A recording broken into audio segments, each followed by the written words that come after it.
Hello guys, in this video I'm going to show you how to turn on events notifications on the Clash of Clans application. But first of all, I just want to mention, please don't forget to subscribe to our channel, because at 100,000 subscribers we are going to show you our YouTube revenue statistics and growth strategy, how to make money online. So let's jump into it. First of all, open the application on your device.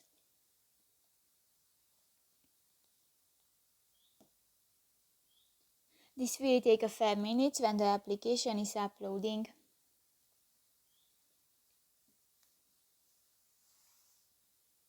Click to the settings icon at the lower right corner of the screen and click to the more settings button. In the notification settings section you can find the last option, the events, and if you want to turn on, just click to the off button and on. So that's pretty much it for this video guys. See you in the next one. Bye bye.